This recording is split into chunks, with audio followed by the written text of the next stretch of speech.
supposing that I say to you, each one of you is really the great self, the Brahman.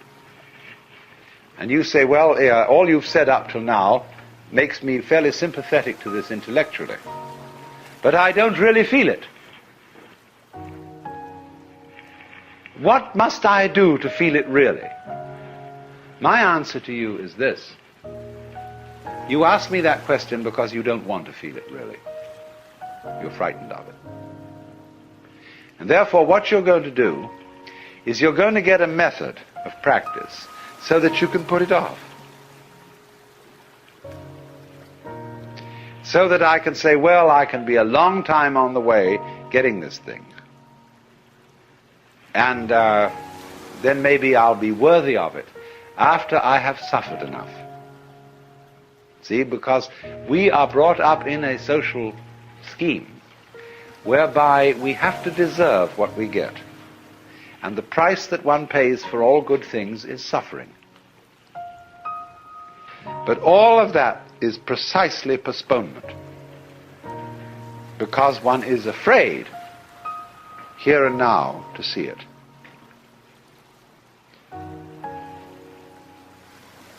If you had the nerve, real nerve, you would see it right away.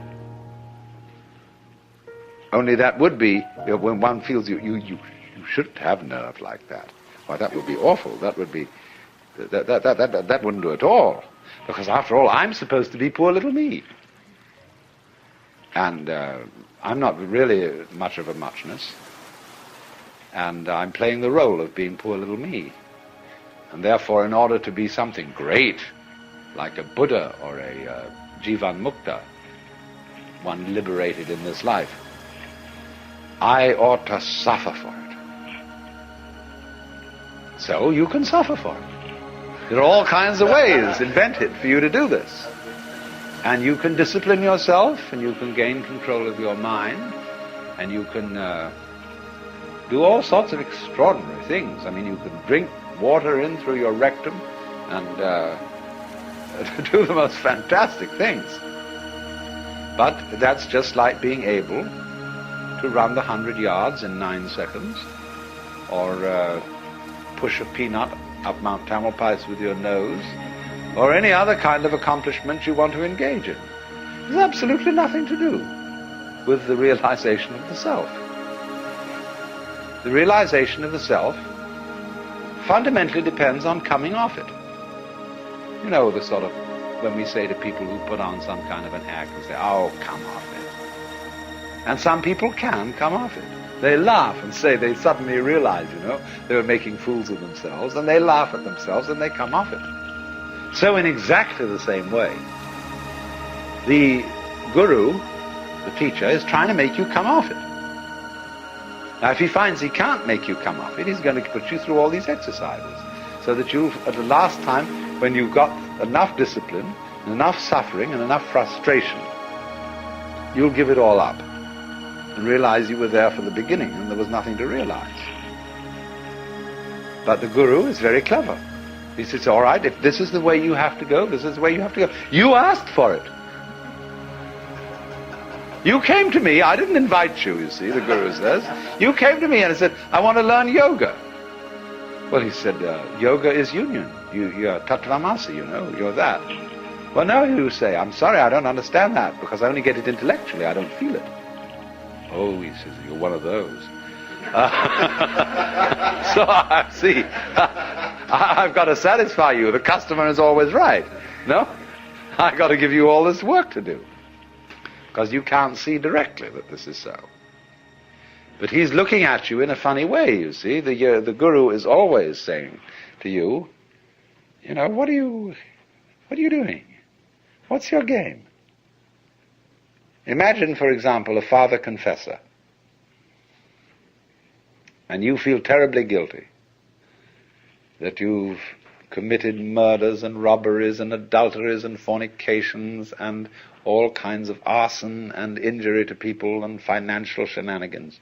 And you go to this man and say, I am a terrible sinner.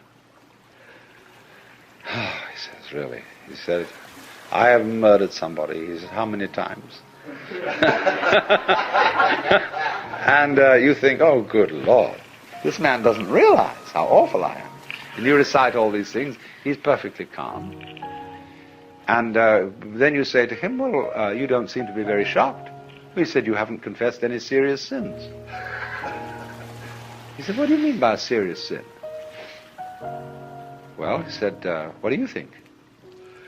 Well, I don't know. I just feel wrong. I just feel there's something in the basis of me that tells me that I am not what I ought to be. Could it be that I'm spiritually proud? That I'm egocentric? He says, no, this is not. This is very usual. This is quite ordinary sin. But he says, you are guilty of something really terrible. And what could that be? Well, I have no idea. Now he says, come on. Go deeper. What is the real sin you've committed? You think, what, me? I, little me, could do something worse than murder, worse than spiritual pride? Does little me? I mean, I'm a reasonably well-intentioned person. What could that be? And he looks at you in a funny way. He says, you know. You know, it's a kind of a Kafkaesque situation where you're accused of a crime that's not specified, and yet the accuser says, you jolly well know what you've done. Of course, we can't mention it. Because, it's like those laws that are on the books in the state of California and several other states where people are accused of the abominable crime against nature. Nobody knows what it is. I mean, it can't be mentioned. It's too dreadful to be talked about. So this guy does the same thing, but it's in a different dimension. You've done it. Now what did you do? See, the real crime is that you won't admit you're God. That's false modesty. So the Guru challenges, you see. He challenges you. If you raise the question, he doesn't go out and preach in the streets. Say, come on everybody, you ought to be converted. He sits down under a tree and waits. And people start coming around and they offer him propositions. He answers back. And he challenges you in any way that he thinks is appropriate to your situation. Now, if you've got a thin shell and your mask is easily dispatched with, he simply uses what we might call an easy method. He says, listen, Shiva, come off it. Don't pretend you're this guy here. I know who you are. And the guy sort of twinkles a bit and says, well, I guess you're right. But the people aren't like that. They have very thick shells. And so he has to invent ways of cracking them. So here is how it goes.